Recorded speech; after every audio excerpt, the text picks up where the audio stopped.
galera! Tudo tranquilo? Bora começar mais uma aula? Para que vocês aproveitem da melhor forma, eu vou te dar algumas dicas.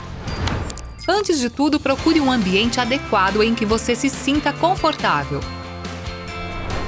Tenha cuidado com os ruídos, eles podem tirar a sua atenção no meio da aula. Ajuste o volume do seu dispositivo e dê preferência por ouvir o áudio pelo fone de ouvido. Pegue papel e caneta para fazer anotações ou utilize seu computador ou smartphone para marcar pontos importantes da aula. Utilize o chat nos momentos adequados e colabore. Sua participação é muito importante. Mantenha o foco e atenção na aula e lembre-se de que o caminho até a residência dos seus sonhos está cada vez mais próximo. Aproveite e bora pra cima!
Um diferencial importante que a Medway tem é a relação bem próxima, né, que os professores têm com os alunos. Fazer o curso tirou muita angústia que eu tinha, facilitou muito a jornada, aí, no sentido de entregar alguns tópicos já que a gente precisa. Os professores estão sempre bastante presentes. A Medway me mostrou que eu poderia mudar a minha formação como médica e não só como concurseira naquela época. Então ela mudou meu mindset para que eu viesse preparada para São Paulo para ser uma grande residente, mas também uma grande médica no futuro.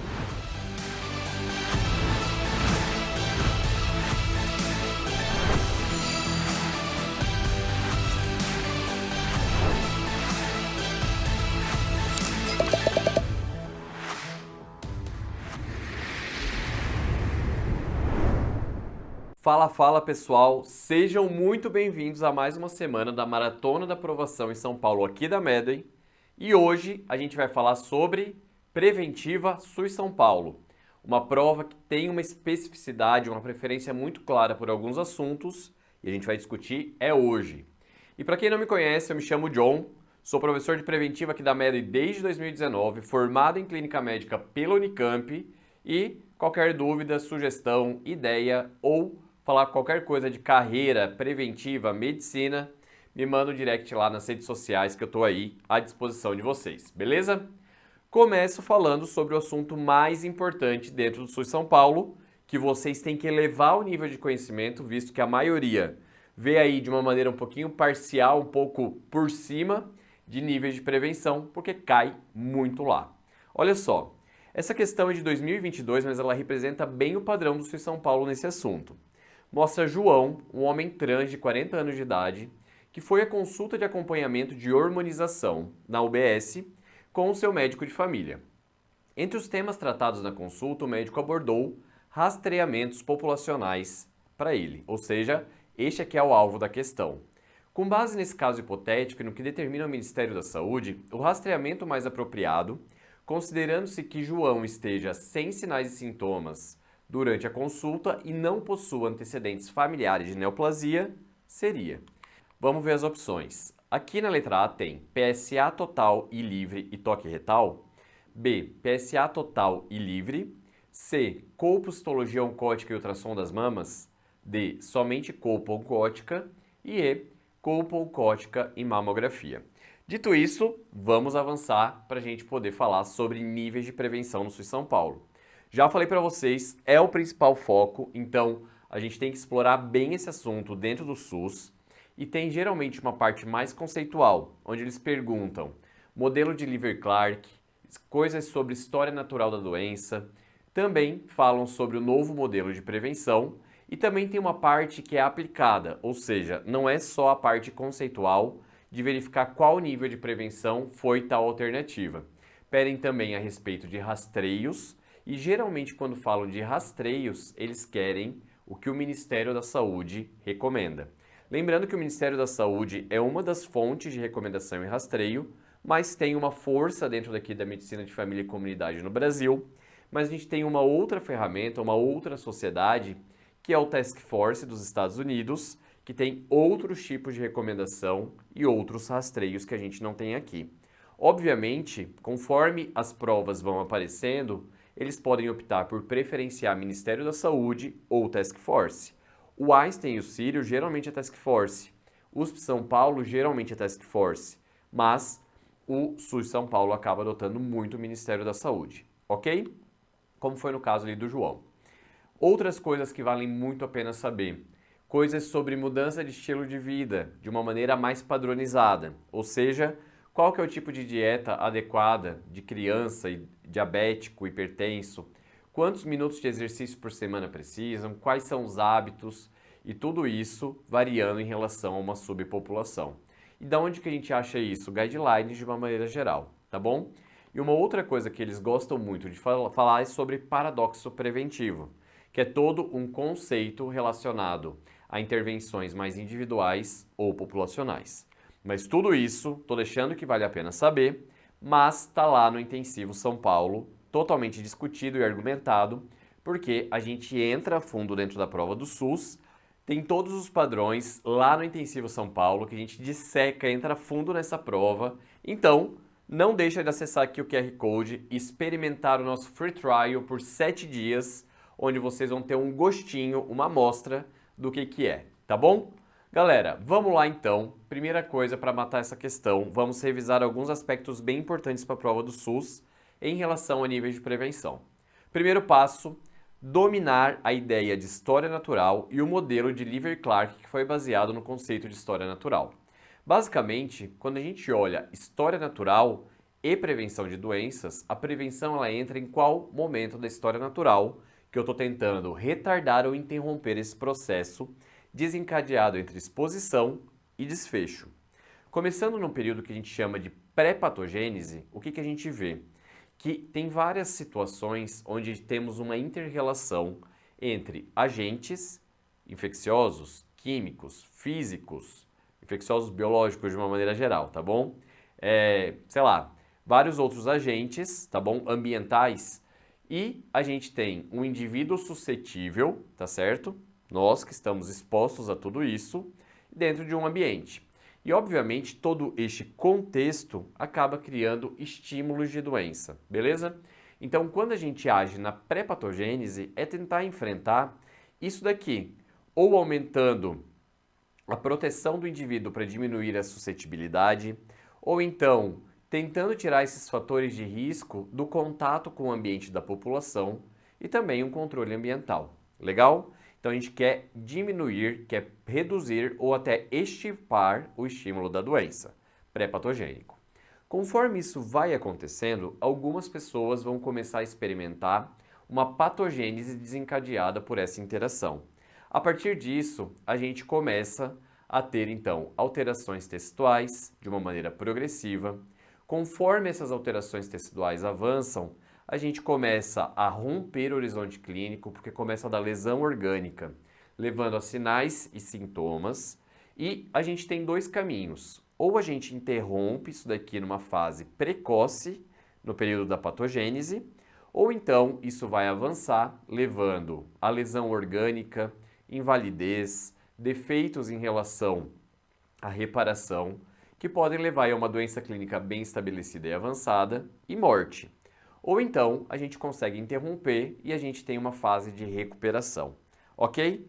E no fim das contas é tudo uma integração entre alguém suscetível sendo estimulado e reagindo a algum tipo de agente ou alguma condição do ambiente.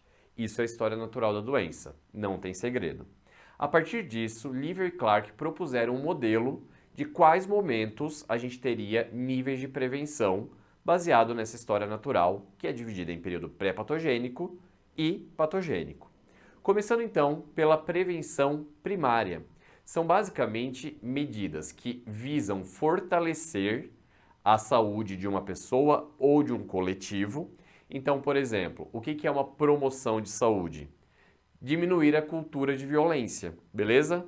Por quê? Porque mesmo que eu não tenha sido violentado, eu fico protegido, otimizo o meu estado de saúde. Outra coisa que é promoção de saúde, fazer atividade física, porque eu sei que vai otimizar e vai me deixar mais resistente nessa interação com agentes e também com o próprio ambiente. E por aí vai. Uma outra forma de olhar também para a prevenção primária, e também é nessa fase pré-patogênica, é eu diminuir a suscetibilidade para algo específico. Por exemplo, quando a gente prescreve PrEP, profilaxia pré-exposição para HIV. Isso daqui é uma forma de proteção específica de uma pessoa não HIV positiva e que está ali utilizando um medicamento, uma profilaxia, para aumentar a sua resistência à infecção, para diminuir a suscetibilidade. Ao mesmo tempo, quando a gente faz uma vacina de um agente, por exemplo, a gente está diminuindo a nossa suscetibilidade ao adoecimento, criando uma resposta imunológica prévia para reagir em caso de contato com esse agente infeccioso. Legal? Então, promoção e prevenção específica, proteção específica. Agora, cruzando a linha da patogênese, a gente tem uma fase de alteração que pode ser detectada clinicamente ou não. Geralmente, quando a gente tem lesões teciduais, respostas inflamatórias que não rompem o processo do horizonte clínico, ou a gente está numa fase inicial de uma doença com poucos sintomas, a gente pode instituir prevenção secundária. E a prevenção secundária, ela tem basicamente alguns pilares. Um deles é o diagnóstico e tratamento precoces, ou seja, é diferente eu pegar um paciente com IC, que ainda não tem aí uma dispneia avançada, não tem sintomas muito exacerbados ou lesões orgânicas, outras decorrentes de uma consequência dessa IC, pegar numa fase bem inicial e fazer um tratamento otimizado através do diagnóstico precoce, a chance de retardar a evolução para uma IC mais avançada, de uma classe funcional mais alta, é menor, beleza? Então, quanto antes eu diagnosticar e tratar, mais eu interrompo esse acúmulo de lesão tecidual e isso é considerado diagnóstico precoce. Da mesma forma, o diagnóstico precoce entra com o conceito de câncer. Geralmente, nos primeiros sintomas, nos primeiros sinais, se eu tenho um diagnóstico, eu tenho totalmente uma história diferente, porque eu faço uma intervenção precoce. Ao passo que rastreamento também é uma outra forma.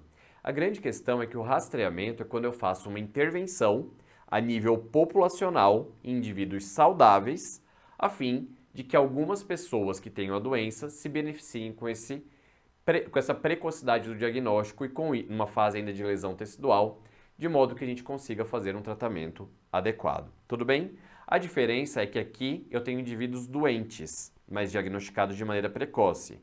Aqui eu tenho indivíduos saudáveis e populacionalmente esse rastreamento faz sentido para beneficiar aquele que está doente que ainda não manifestou sintomas, ok?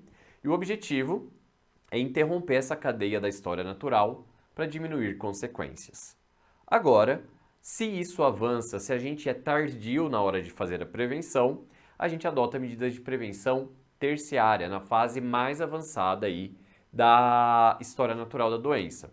Basicamente aqui, a gente quer reabilitar ou reduzir complicações. Quando eu falo reabilitar, muita gente pensa que seja apenas reabilitação motora, fisioterapia. Não. Se eu estou falando ali de uma reabilitação cardiovascular, eu vou fazer um acompanhamento para que ele tenha um maior volume aí de exercício, de modo que seja saudável para ele, que ele possa condicionar novamente o aparelho cardiorrespiratório de uma maneira progressiva e acompanhada, tá bom? Então pense muito em reabilitar lesão de órgão-alvo de uma forma geral, mas também danos relacionados a estruturas apendiculares, membros, ok? E também reduzir complicações quando uma doença está bem estabelecida. Por exemplo, se eu estou lá, o paciente está com uma IC classe funcional 4 e eu vou aqui e otimizo o tratamento, ou eu entro com medidas que mudam mortalidade que até então não estavam na prescrição dessa pessoa, eu não estou fazendo uma prevenção secundária, eu estou limitando o dano, tentando reduzir, tentando voltar para um estado prévio, mais otimizado, de uma doença que já está muito avançada e muito bem estabelecida. Combinado?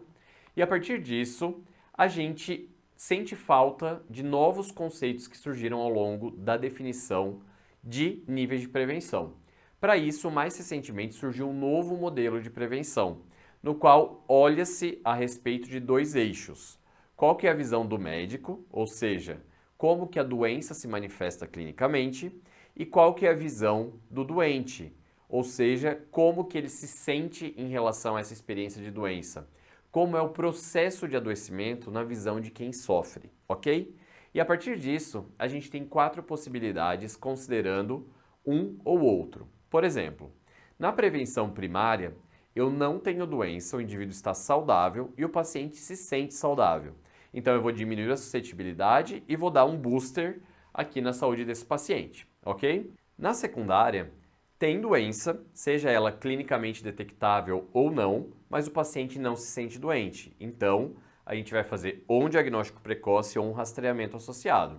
Na terciária, tem ampla concordância de que há doença e o paciente se sente doente, mas isso daqui não existia no modelo de Livre-Clark, que é a prevenção quaternária, que foi proposta por Jamuli. O que acontece? Aqui não há doença, só que o paciente se sente doente. E isso acaba sendo um problema no sentido de fazer um excesso de tratamento, excesso de diagnósticos e podendo gerar uma cascata de iatrogenias. Tudo bem? Então, isso daqui não estava contemplado, assim como a prevenção quinquenária, que caiu agora em 2023 no Sul São Paulo, que é uma prevenção, cuidado para o adoecimento do cuidador. Então, por exemplo, sobrecarga de trabalho de um cuidador, de um profissional da saúde, levando a burnout. Cuidar desse burnout ou melhorar de fato que ele não evolua para um burnout é uma forma de prevenção quinquenária, que é um novo conceito também olhando para a saúde do cuidador, beleza? E o terceiro passo, então, para a gente matar essa questão é entrar nos rastreios recomendados pelo Ministério da Saúde. E aqui já deixo a reflexão que rastreamento não é a mesma coisa que diagnóstico precoce, beleza? O rastreamento é uma instituição de um exame, de uma intervenção em toda uma população saudável, porque aqui eu quero achar precocemente as lesões teciduais de uma doença que pode matar uma pessoa, mas que se eu diagnosticar aqui numa fase inicial, uma pessoa que até então é saudável, eu consigo mudar a história natural da vida dessa pessoa, beleza? O diagnóstico precoce, no caso, ele é quando a gente tem a doença estabelecida, mas são os primeiros sinais ou sintomas, mas o indivíduo é doente, beleza? Clinicamente doente te procura por isso. Olhando para isso, pensando em políticas e programas de rastreamento, o Ministério bolou uma série de recomendações e eu vou apresentar para vocês as que têm grau A de recomendação e grau B. O que isso significa? Significa que a gente tem bastante evidência de que aqui é benéfico para o paciente solicitar isso e no B a gente tem moderada certeza e muita evidência de que tem moderado benefício, tá bom? Mas os dois, a conduta é ofereça, dê ao paciente a possibilidade de fazer esse rastreio, tudo bem? Então, os que a gente tem mais certeza são os graus de recomendação A. E o Ministério da Saúde faz rastreio para hipertensão, dislipidemia, tabagismo, câncer de colo uterino e câncer coloretal em indivíduos de 50 a 75 anos. Dito isso, vamos ver como a gente rastreia um a um, começando pela hipertensão arterial sistêmica. Primeira coisa que vocês precisam saber é quem que precisa ser rastreado. Segundo, o que a gente utiliza, qual que é o exame e qual é a periodicidade desse rastreamento. E terceiro, o grau de recomendação, que eu já apresentei para vocês que todos que eu vou falar agora são nível A, altíssimo grau de recomendação. Em relação à hipertensão, a gente oferece para adultos após os 18 anos. E o que a gente faz? Aferição da PA por esfigmo no consultório, numa periodicidade a cada 2 anos para normotensos e anual para hipertensos, beleza? Então, a cada 2 anos depois dos 18 anos, vocês deveriam ter suas PAs aferidas e aferir aí do paciente para ver se não diagnostica uma hipertensão, com grau de recomendação A, beleza? Em relação à dislipidemia, a gente tem grau de recomendação A para homens após os 35 anos. Então, passou dos 35, pede aí um perfil lipídico, ok? E perfil lipídico que eu falo é colesterol, triglicerídeos e as frações de colesterol, HDL, LDL, beleza? E a partir disso, a gente pede então perfil lipídico para acima de 35 anos em homens e mulheres acima de 45 anos, somente se tiver alto risco de doença coronariana. Então aqui é só a idade. Aqui é a idade acima de 45 anos, é mais tardio em relação aos homens, e adiciona uma condicional, se alto risco de doença coronariana. Em relação ao tabagismo, a gente tem que rastrear para todos os adultos, incluindo gestantes, tá bom? E aqui, como que a gente vai fazer isso? Através de uma abordagem breve, que a gente vai obter na anamnese. Ou seja, oportunisticamente, em algum momento na anamnese de um paciente adulto, você vai perguntar, viu, você fuma? Ah, não fumo. Beleza, acabou. Na próxima consulta ou daqui a 1 ano eu posso vir a perguntar. Mas, aqui naquele momento, rastreio negativo. Se ele fumar, você tem que verificar o estágio motivacional, entender melhor sobre esse hábito e depois ganhar esse nível de conscientização a ponto de levá-lo aí para o tratamento e segmento dentro da UBS, beleza? Abordagem breve e periodicidade em todos os encontros, então a gente tem que perguntar, acostumem-se a perguntar isso. Depois, câncer de colo uterino, começando pelas neoplasias. Quem que deve ser rastreado? Mulheres. Aqui, atenção, as provas, o Ministério da Saúde coloca mulheres. Com toda a atenção dentro da população trans, de toda a saúde da população LGBTQIAPN+, o que a gente consegue ver? Que as literaturas elas têm se adequado para serem mais inclusivas em relação a isso. Então, o João do caso, que é um homem trans, ele é uma pessoa que tem útero. Portanto, ele também tem indicação de rastreio de câncer de colo uterino.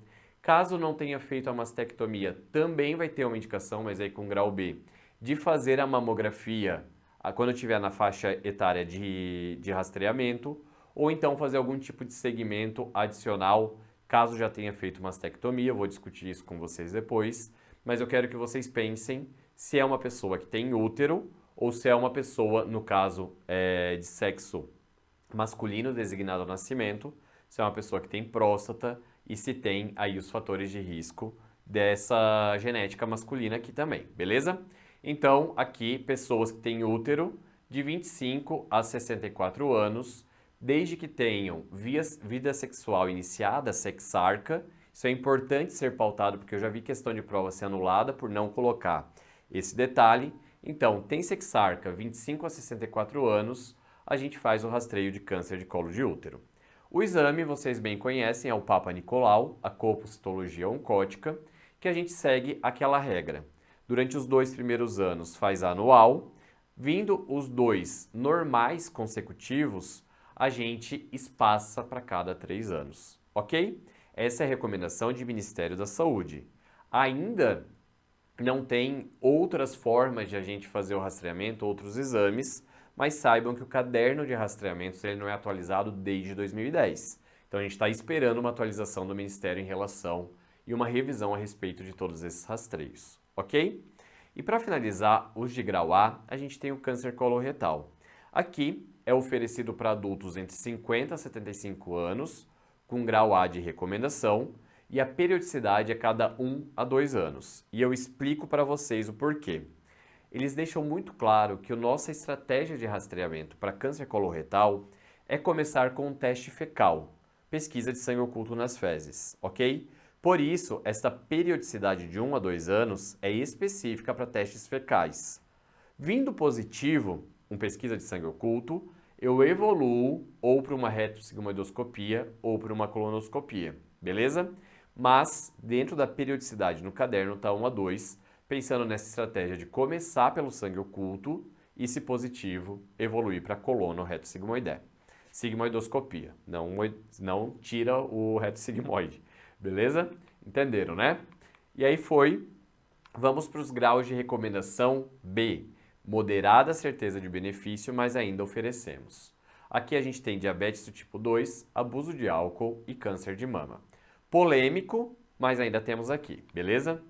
Para quem que a gente vai rastrear DM2, galera? Basicamente, o critério do Ministério para rastreio são pessoas que têm uma PA sustentada acima de 135/80, beleza? Então, olhar no caso qual é a PA do paciente é importante. A periodicidade não é especificada, então eles deixam bem claro. E uma coisa que vocês precisam saber sobre rastreios é que a periodicidade é muito mais uma sugestão do que algo que eles têm certeza e evidência do que é melhor ou pior. Tanto o Task Force fala isso, quanto o caderno do Ministério. O exame que a gente utiliza é a glicemia de jejum de 8 horas. Mas, João, por que não glicada? Por que não teste de tolerância oral à glicose? Porque isso aqui é de 2010. Está desatualizado. O Task Force já usa esses exames. Mas caiu na prova de vocês, vai ser glicemia de jejum, que vai ser perguntado para rastreio. Beleza? Em relação ao abuso de álcool, também temos todos os adultos, incluindo gestantes, a ser olhado. Também não tem uma definição, mas o que eles sugerem é que a gente utilize o Audit ou o CAGE Score, tá bom? Lembrando que o CAGE são 4 perguntas para fazer um rastreio, um ponto de corte em relação ao abuso de álcool ou problema com álcool. C de cut down, já sentiu necessidade de reduzir a quantidade de álcool. A de annoying, alguém já te perguntou isso, te irritou em relação ao seu consumo de bebida. O G de guilty, ou seja, você já se sentiu culpado por ter bebido. E E de eye-opener, basicamente, ao acordar você sente a necessidade de tomar bebida alcoólica para curar uma ressaca, beleza? O Audit é muito mais padronizado, muito mais recomendado, ele utiliza aí um pouco mais de validação desse abuso de álcool real e ele utiliza o conceito de dose padrão, que é o volume de cada bebida a se equiparar a 14 gramas de álcool, 10 a 14 gramas de álcool, tá bom? Então o Audit ele tem mais perguntas, ele é mais sensível para a gente conseguir analisar o abuso de álcool ou não. Em relação ao câncer de mama, eu digo que é polêmico em função dos grandes números de falsos positivos que a gente tem, mas ainda acaba sendo uma estratégia populacional nível B de recomendação, tá bom? Aqui é recomendado no Brasil para mulheres de 50 a 69 anos, cabe também a parte do que eu discuti no câncer de colo uterino, pessoas que têm mama, né, de 50 a 69 anos, mama que eu digo também, por que não é, o homem não acaba sendo rastreado? Porque o tecido glandular mamário e a chance de desenvolver neoplasia, com toda essa exposição hormonal que a gente tem, é muito mais baixa, tá bom? Mas pensa que o sexo designado ao nascimento vai definir aí se é uma pessoa que vai ser rastreada ou não para câncer de mama, beleza? Então, como que a gente faz? 50 a 69 anos, bienal, a cada 2 anos, ok? Bianual significa a cada 6 meses, então muito cuidado. E alguns dicionários colocam que bienal é igual a bianual. Para evitar confusão, segue o que está no Ministério. Bienal, a cada 2 anos. Pensa que a gente tem o Bienal do Livro aqui em São Paulo, que é um evento que acontece lá no Ibirapuera a cada 2 anos. Beleza? Adiantou? Não adiantou? Tudo bem, é isso que eu decorei, mas é isso aí. Beleza? A cada 2 anos a gente pede uma mamografia para essa galera, ok? E dito tudo isso, quando eles colocaram que João é um homem trans, a gente tinha que saber que o sexo designado ao nascimento era feminino e que socialmente ele se enxerga como uma pessoa homem, beleza? Então, ele não tem próstata. Então, a gente vai tirar PSA das possibilidades, beleza? E mesmo que tivesse, a gente não rastrearia, porque isso é grau de recomendação D, no sentido de que pelo Ministério da Saúde há malefício em rastrear câncer de próstata. Beleza? Então a gente não rastreia.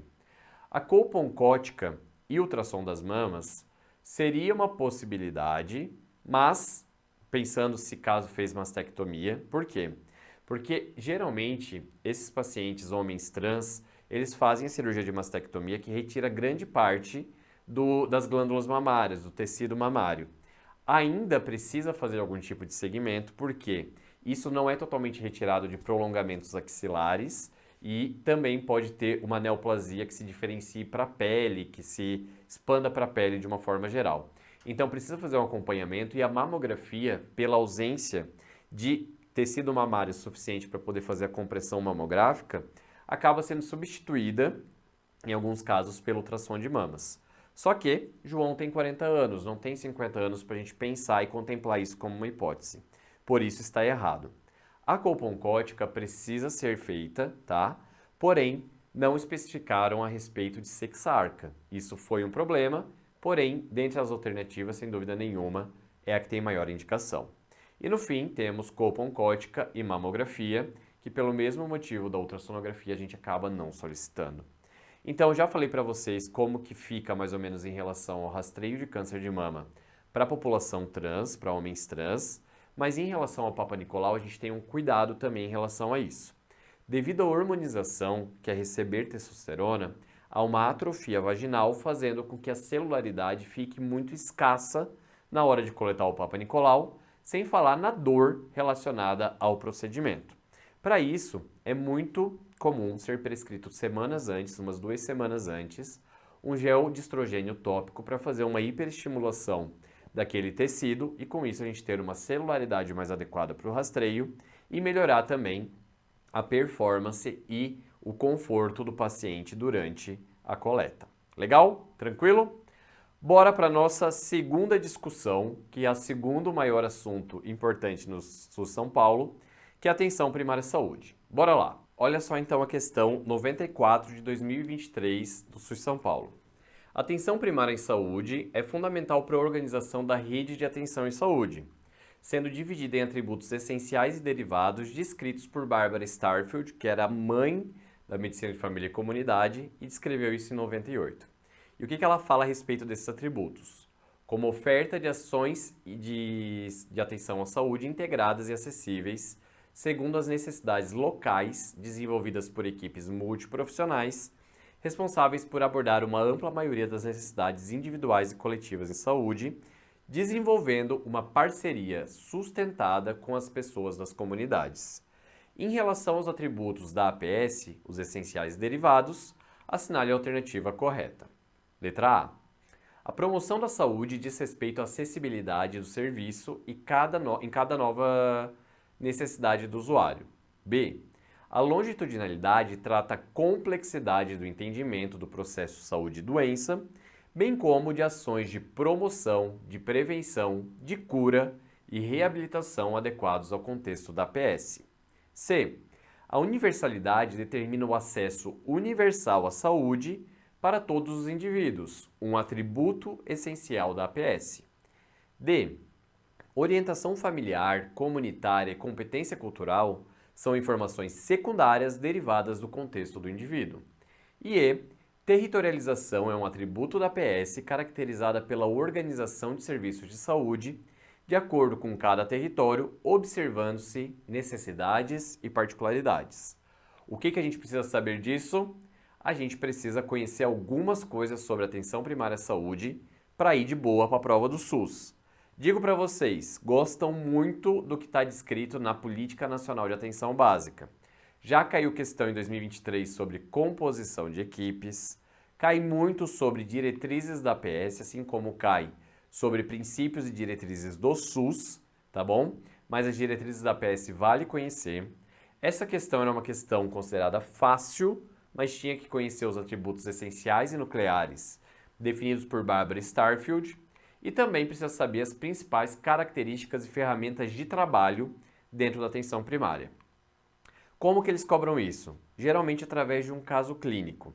Eles colocam o caso, envolvem esses conceitos da APS e às vezes associam com ética, níveis de prevenção, um caso clínico para dar uma conduta clínica. Então tem um misto, mas eles dão bem claro que eu estou falando do universo de uma unidade básica de saúde, de uma atenção primária à saúde, beleza? E o racional é que se vocês souberem tudo isso que está estipulado na PNAB, vocês têm a alma, o jeito como a APS funciona e vocês, independente do que caia em conjunto, vocês vão saber matar, porque o que está errado está desrespeitando a forma como a APS trabalha. E isso é uma parte de raciocínio clínico aplicado ao caso. Vamos lá. Primeira coisa que eu quero mostrar para vocês aqui para a prova do SUS. Composição das equipes. De equipe de saúde da família e equipe de atenção básica. Caiu em 2023, qual que seria o erro de um médico que faz parte de uma equipe de atenção básica a respeito de uma determinada composição? Primeira coisa que eu quero que vocês saibam. O PNAB de 2017, ele assume que a equipe de atenção básica é uma alternativa ao que é prioritário. O ideal é que a gente tenha equipes de saúde da família, ESFs. E a composição mínima é feita por 4 profissionais: médicos, enfermeiros, auxiliar ou técnico de enfermagem e agente comunitário de saúde, ambos com contrato de 40 horas semanais. Beleza? Isso daqui é o estipulado como equipe mínima ideal e que compõe uma equipe de saúde da família. Legal? Alternativamente, olhando para a realidade, a gente tinha um problema de disponibilidade e retenção desses profissionais. Para isso, a gente assumiu uma equipe alternativa que a gente chamou de equipe de atenção básica, que tem uma composição mínima feita com médico, enfermeiro e auxiliar ou técnico de enfermagem. Mas, João, e o agente comunitário de saúde? É tão importante para estar ali junto no território? Sabemos, só que a equipe de atenção básica assume uma estrutura mínima sem ACS, ok? E também tem uma flexibilização em relação a esses profissionais. O contrato que antes era de 40 horas semanais agora pode ser minimamente de 10 horas por semana, desde que eu tenha até 3 profissionais completando as 40 horas.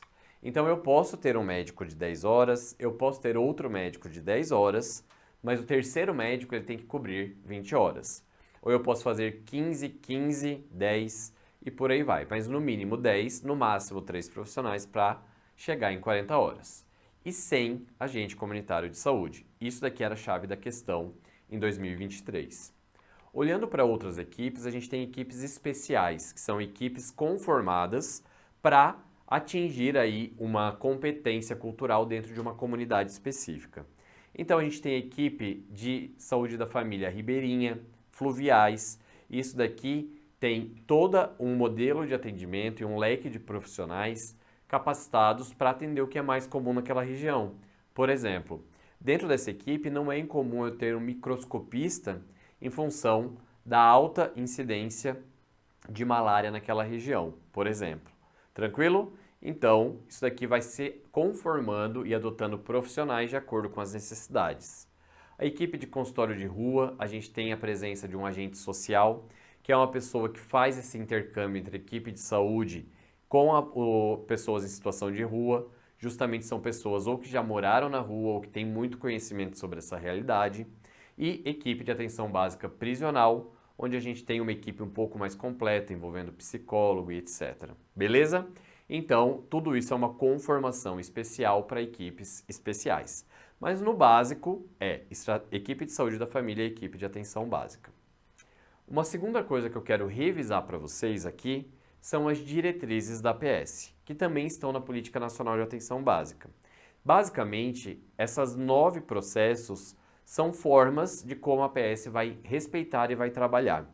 Mas, John, a diretriz ela não vem de um princípio? Sim, os princípios da APS são os mesmos princípios do SUS. Por quê? Porque ele é o primeiro nível de atenção do sistema, mas ele faz parte desse sistema. Inclusive é um protagonista deles. Então, eu vou ter como princípios da APS os mesmos do SUS, que são equidade, universalidade e integralidade. Combinado? Dito isso, derivam-se as diretrizes, que são os processos e os conceitos que a APS vai aplicar. Primeiro deles, regionalização e hierarquização. O que acontece? Dentro da ideia de região e saúde, municípios com geografia limítrofe, mas com características muito parecidas, eles vão se organizar de uma maneira conjunta em relação aos serviços de saúde que possuem. E como que eles vão se organizar para otimizar esses recursos e fazer troca em relação um ao outro? É fundamental que todo município tenha uma boa estrutura de atenção primária, que alguns municípios atendam às demandas de atenção secundária e tenham serviços de atenção secundária em seu território, e que menos municípios, talvez um, no máximo 2 aí de uma região em saúde, tenham uma boa estrutura de atenção terciária, beleza? 1 ou 2 foi um exemplo que eu coloquei na minha cabeça, tá?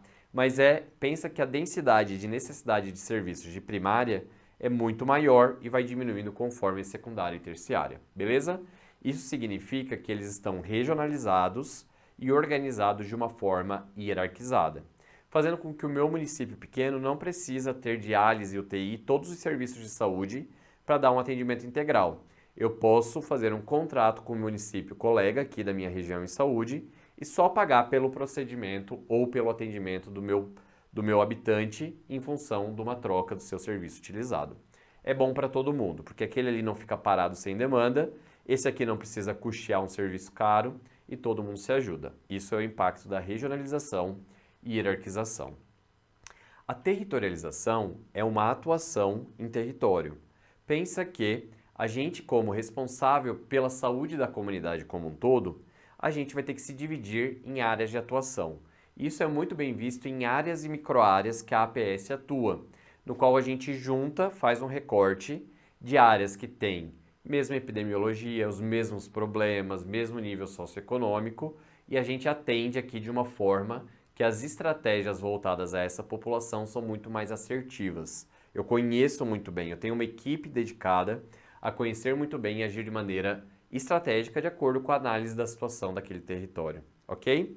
E aqui o processo de territorialização ele é dinâmico, ele muda ao longo do tempo, porque toda noção de território é dinâmica. Chega uma nova indústria, aumenta o potencial socioeconômico, muda esse perfil ao longo dos anos, eu tenho que rever se esse recorte ainda está fazendo sentido, então a territorialização é importante. A partir do momento que eu conheço o território de atuação, eu tenho pessoas das quais eu vou ser responsável. E eu só sei de quem que eu sou responsável se essa pessoa estiver adequadamente adscrita, que na realidade, pelo dicionário, significa inscrita, recebeu uma inscrição, marcada como inscrição. Então eu tenho que cadastrar essas pessoas e para saber direcionar elas para cada microárea quando elas chegam ali no atendimento da APS, beleza? Então todo mundo tem que estar cadastrado no sistema e hoje, inclusive a população adscrita acaba sendo um dos fatores que mexem na remuneração da atenção primária pelo Previne Brasil. O cuidado centrado na pessoa é para sair daquele modelo biomédico e ampliar a clínica, fazer com que a gente olhe não só o indivíduo em relação à saúde, doença e adoecimento. É entender que o adoecimento está envolvido com um contexto próximo, o contexto amplo e determinação social em saúde. Tudo bem? Então eu olho na pessoa, vejo as queixas dela, eu incluo ela dentro do processo de tomada de decisão, porque o foco é deixar essa pessoa contemplada e vinculada aqui na nossa APS.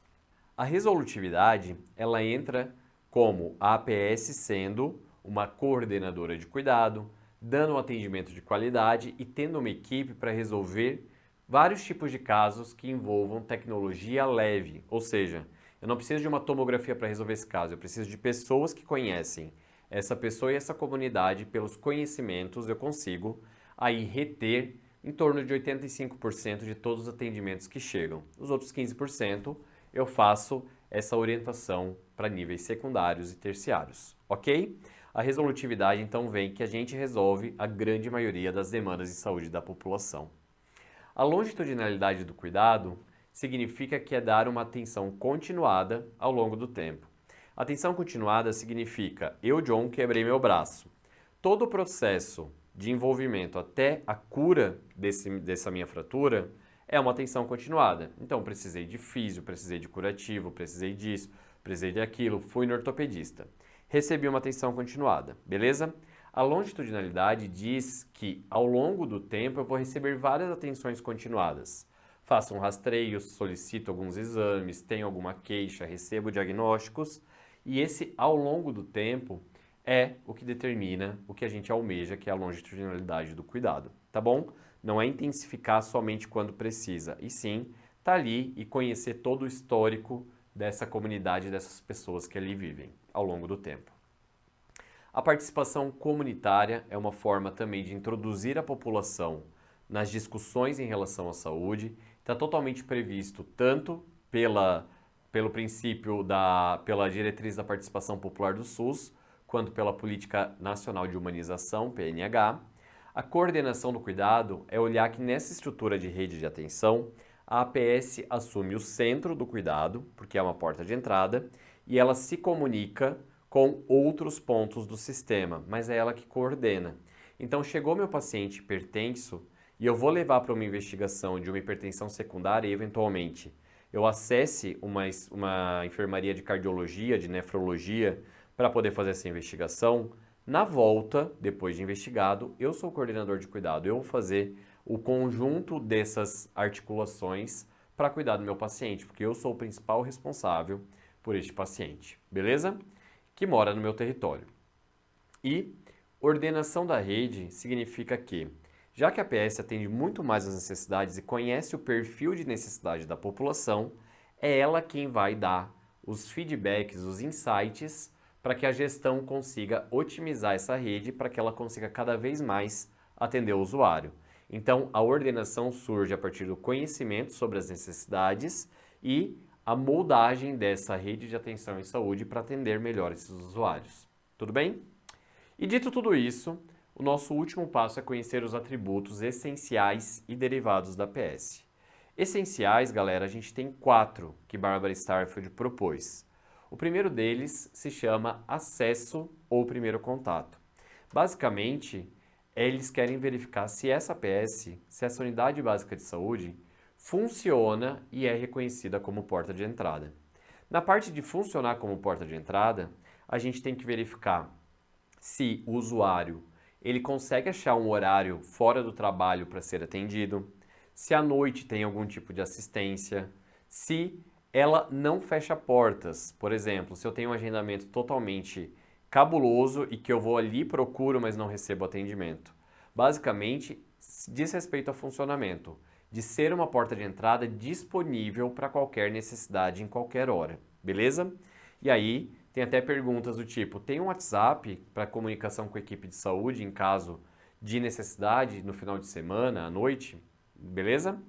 Reconhecida como porta de entrada é basicamente a capacidade do usuário saber que em qualquer problema de saúde, novo ou antigo, o primeiro contato que ele vai ter com uma equipe de saúde vai ser pela APS, beleza? Então isso daqui são 2 formas de a gente avaliar acesso e primeiro contato, porque para ser uma porta de entrada eu tenho que ter isso, entendem? Na prática a gente sabe que tem vários desafios, mas Barbara Starfield propôs que é esse o ideal de a gente conseguir. A qualquer momento que eu precisar, eu tenho uma APS ali. A integralidade diz respeito ao leque de serviços. E esses serviços podem ser oferecidos por pessoas, visto que um conhecimento de um técnico de enfermagem é diferente do meu como médico, mas são complementares, porque algumas queixas do paciente é aqui que vai resolver, outras é aqui, mas todo mundo que está na equipe é um leque de serviços diferente oferecido para o paciente. Materiais, procedimentos, o que essa APS resolve de fato? O quanto das necessidades em saúde dessa população é resolvido dentro da APS. A longitudinalidade diz respeito, então, à criação de vínculo, atendimento continuado ao longo do tempo, que foi o que eu expliquei para vocês. Eu não quero um intensivo de estar ali ajudando o paciente para uma queixa. Eu quero conhecer e evoluir com ele ao longo do tempo, de uma maneira que ele confie na minha equipe, confie em mim. Beleza? Longitudinalidade. Coordenação de cuidado, que também é uma diretriz, aqui temos uma diretriz, um princípio.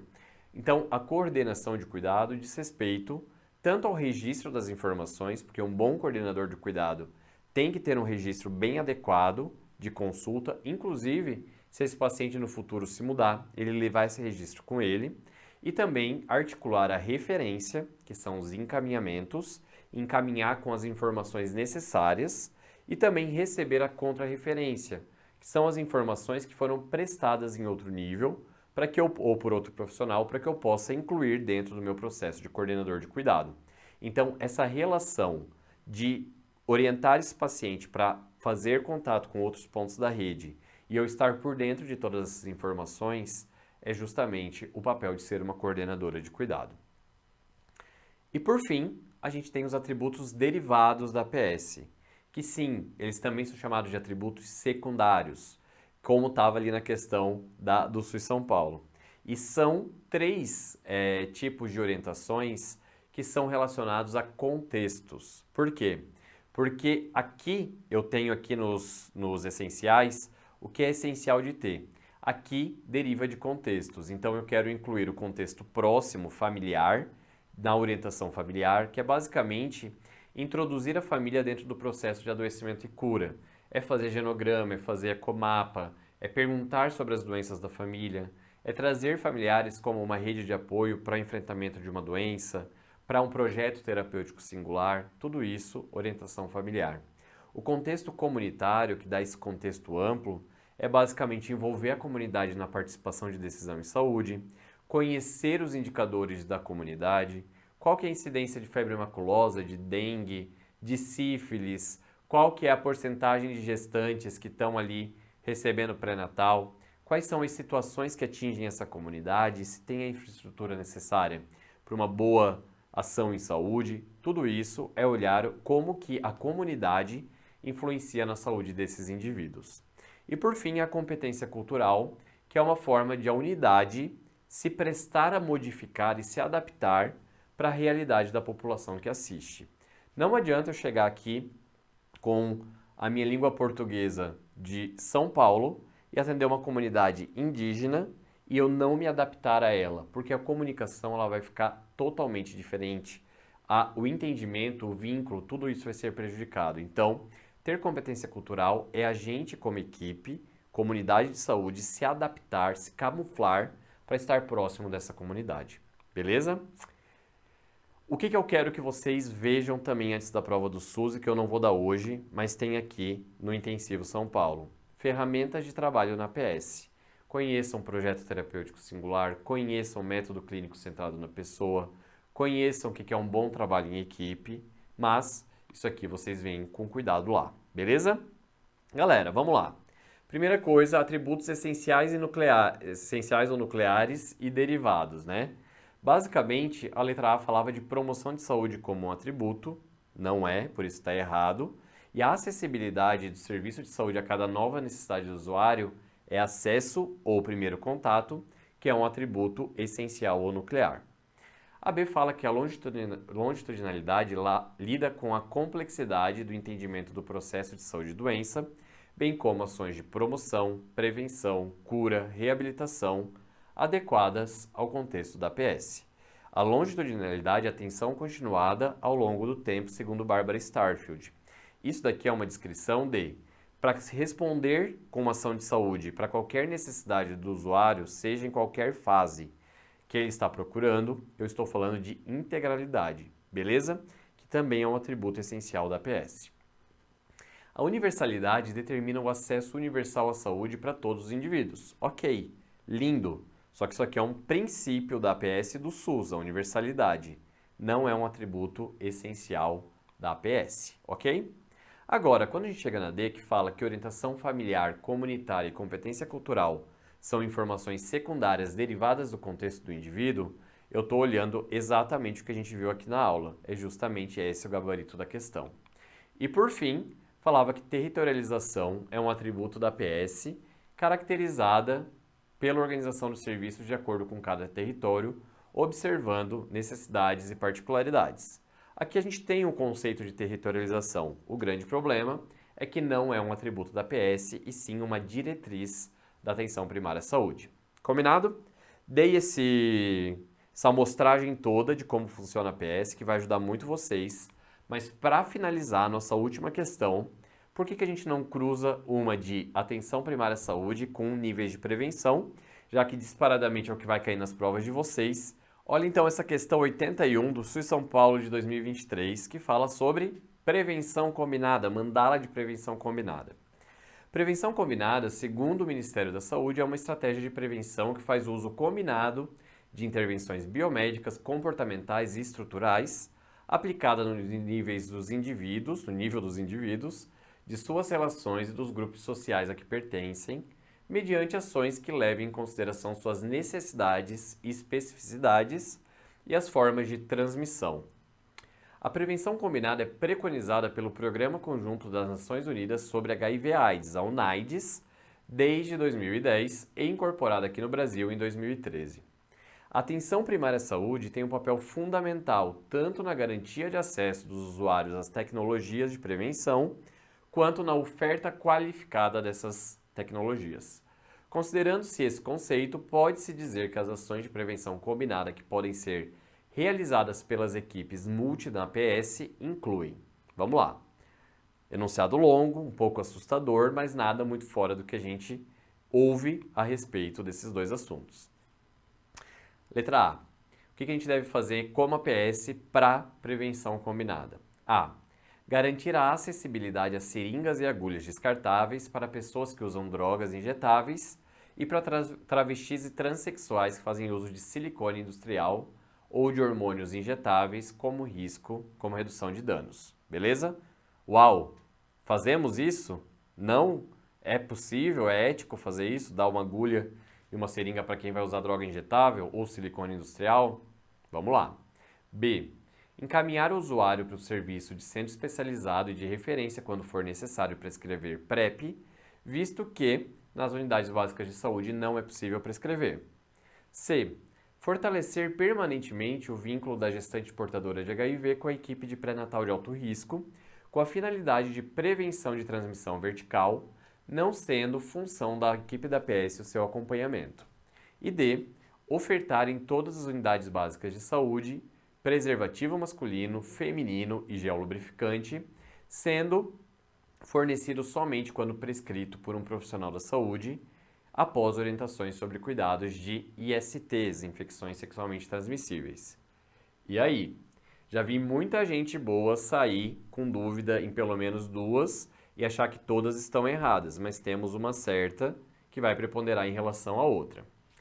E realizar testagem para as pessoas cadastradas no serviço da UBS, orientando os que não forem cadastrados a procurarem a unidade de referência. E aqui bateu, eu tenho que rastrear isso daqui pelo Ministério? Não. Tem que oferecer, não rastrear. Mas aí estava como uma possibilidade que parecia ser alguma forma plausível, tá bom? Só que não é. Primeira coisa, galera, o que é essa estratégia de prevenção combinada que a gente vem discutindo muito em relação à saúde sexual? Basicamente, a prevenção combinada é sair daquela ideia de que as pessoas têm que usar camisinha como único método e a gente ampliar para um leque de serviços e tecnologias que vão aumentar a proteção do indivíduo, reduzindo a sua suscetibilidade individual ao adoecimento, tudo bem? E a gente tem algum conjunto de serviços aqui que a gente tem que olhar. Por exemplo, PEP, que é a profilaxia pós-exposição. Depois que uma pessoa foi exposta ao vírus do HIV, a gente pode fazer um bloqueio dessa infecção através de antirretrovirais. O PrEP, que é a administração contínua de antirretrovirais para uma população que tem indicação, e a gente vai discutir isso daqui a pouco. Prevenir a transmissão vertical, fazendo um adequado manejo no pré-natal e no peri e intraparto, e no pós-parto também. Imunizar para vírus B e HPV, para hepatite B e HPV, reduzir danos, diagnosticar e tratar pessoas com infecções sexualmente transmissíveis e hepatites virais, usar preservativo masculino ou feminino junto com gel lubrificante. Mas, João, qual que é essa pira aí do gel lubrificante? Basicamente, a lubrificação reduz o atrito, que reduz microfissuras, que reduz portas de entrada para o novo agente, tá? Diminui a exposição por lesão. E tratar todas as pessoas vivendo com HIV/AIDS. O que isso significa? A gente já tem bem estabelecido que pessoas que vivem com HIV com carga viral sustentadamente indetectável não transmitem o vírus por via sexual. Indetectável é igual a intransmissível. Capite? Educa esses pacientes em relação a isso, tá bom? É uma grande estratégia para reduzir a estigmatização do HIV/AIDS. E testar regularmente essas pessoas para HIV, outras ISTs e hepatites virais. Dito tudo isso, vamos falar sobre duas estratégias, que é o PEP e o PrEP, que são grandes queridos aí do SUS São Paulo, tá? Da SUS São Paulo. PEP, basicamente, então, a pessoa teve um contato que considerou de risco, vai para atendimento médico e a gente tem que fazer, antes de mais nada, uma avaliação em 4 perguntas. Se uma delas for não, a gente não indica PEP. Se todas, e somente todas, forem sim, a gente indica. Primeiro deles, o tipo de material biológico é de risco para a transmissão do HIV? Segundo, por exemplo, beijou uma pessoa com HIV, tem que se preocupar com isso? Não, porque o material biológico não é de risco para transmissão, beleza? Depois, o tipo de exposição é de risco para transmissão para HIV? O que acontece? Tem que verificar se teve aí uma exposição de risco para pesar o risco-benefício, tá bom?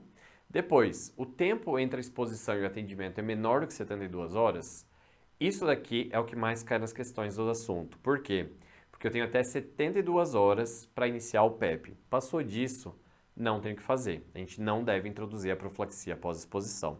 E esse range de 72 horas é o que é perguntado geralmente nas provas, tá bom? E D, a pessoa exposta é não reagente para HIV no momento do atendimento?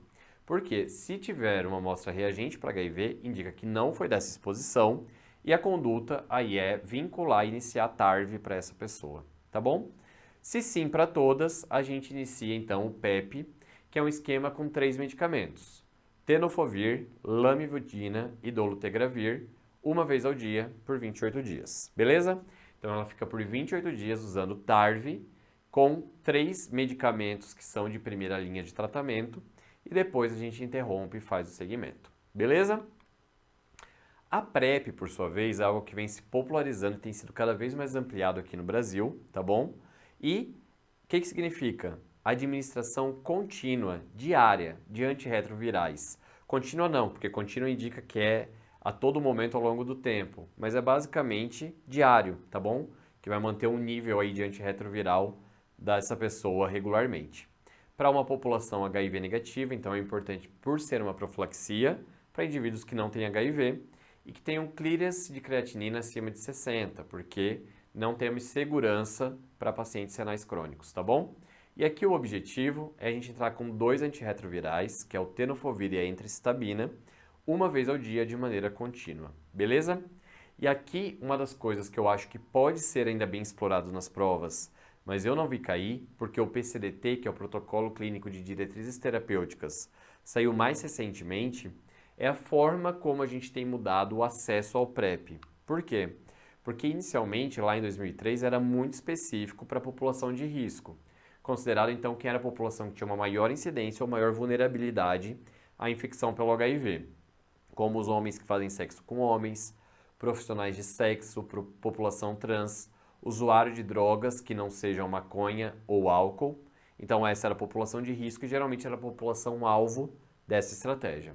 O novo PCDT ele deixa muito claro que o que pode ser levado em consideração, além da população de risco, é você conhecer o comportamento sexual e as vulnerabilidades de risco do teu paciente, sem qualquer tipo de estipulação, sem qualquer tipo de julgamento. Simplesmente você tem que ver o quanto que ele está desprotegido para ter uma vida sexual adequada e compatível com o comportamento dele, tá bom? Você não vai dizer para uma pessoa que não se adapta ao uso da camisinha que ela tem que usar a camisinha, que é o único jeito. Talvez ela não vai se adaptar, talvez ela vai sofrer em relação a isso e você tem outras alternativas ali na mão para diminuir o risco dela de infecção sexualmente transmissível. Então é mais esse olhar de analisar o risco, verificar o comportamento, ver o que é possível mudar, o que não é, ver o que é consistentemente que ele conseguiu se proteger e o quanto que ele não se conseguiu e eventualmente sim o PrEP vai ser dado para essa pessoa.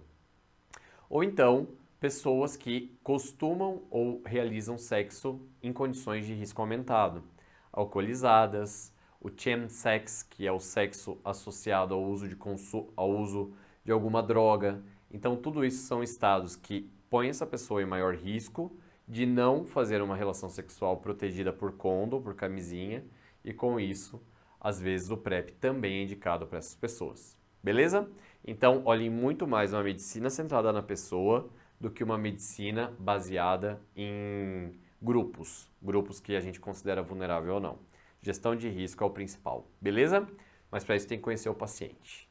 E conhecendo o paciente e trazendo ele para o nosso vínculo, a alternativa correta é sim dar acesso a seringas e agulhas descartáveis para pessoas que usam drogas injetáveis e para travestis e trans que usam silicone industrial e hormônios injetáveis como redução de danos. Por quê? porque eu quero, primeiro, que ele esteja vinculado. Segundo, não vai ser aqui que eu vou enfrentar o problema, eu posso aproveitar essas idas para fazer uma abordagem aí para conseguir desmantelar esse problema complexo. Só que isso daqui é tentar aumentar a segurança e o vínculo dentro de um caos. Portanto, tá tudo certo fazer isso, tá bom? E foi a resposta. E é o papel da PS se responsabilizar também por isso, então tem que ser algo pactuável, tá, gente? Em relação à letra B, o grande erro está em encaminhar o usuário para o centro especializado, visto que só é possível prescrever PrEP em centro especializado. Não. O que está sendo visto? Cada vez mais as APS e as equipes estão sendo treinadas para fazer este primeiro atendimento nos casos mais gerais em relação a HIV/AIDS. Seja em PEP, seja em PrEP, seja iniciar um primeiro esquema de TARV para um recém-diagnosticado. Isso é função da PS e como resolvedora de 85% das demandas, é importantíssimo que a gente tenha uma capacitação para isso, ok? C. Fortalecer permanentemente o vínculo da gestante com a equipe de pré-natal de alto risco, que geralmente acontece em atenção secundária.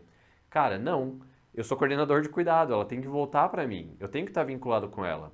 Eu tenho que estar muito em contato com essa equipe de alto risco, mas eles têm uma ação específica para evitar transmissão vertical, tá bom? Para fazer o pré-natal com uma maior segurança de reduzir transmissão vertical.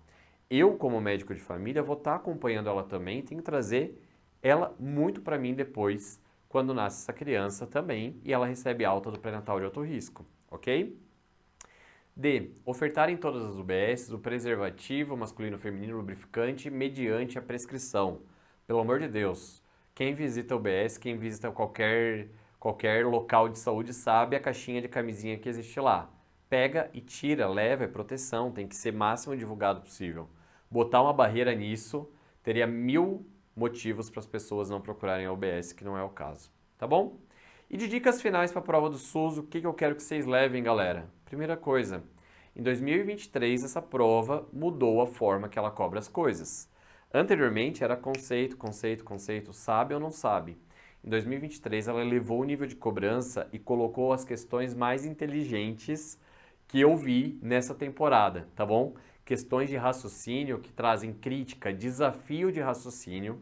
Ela foi uma prova muito bem feita. Então, se mantiver na mesma banca, ela tá em mãos muito boas de se fazer prova para separar quem sabe de quem não sabe. Por exemplo, essa última questão que eu mostrei para vocês.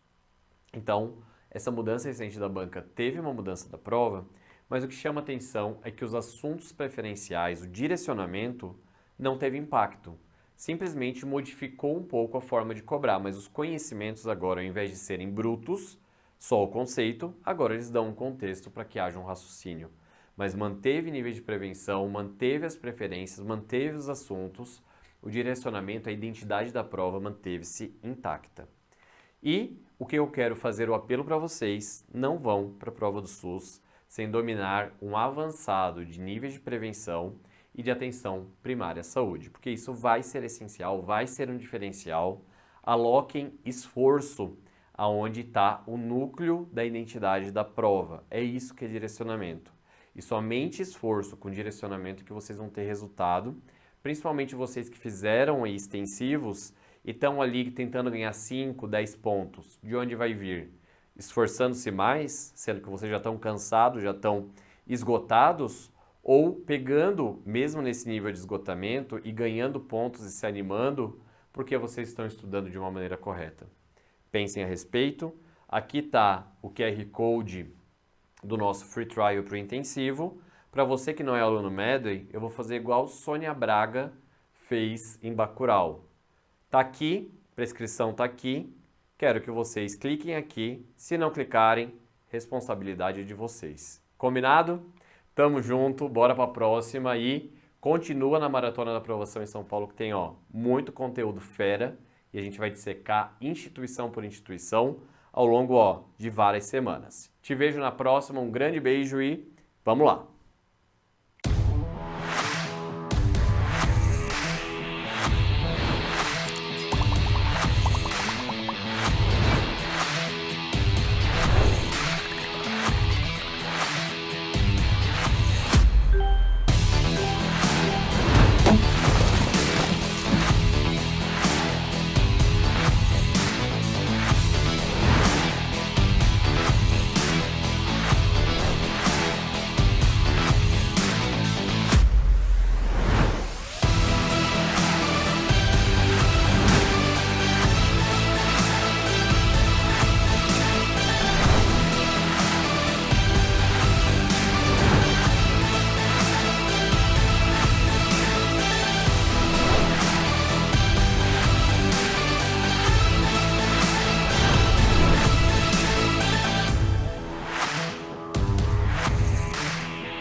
diferencial importante que a Medway tem é a relação bem próxima, né, que os professores têm com os alunos.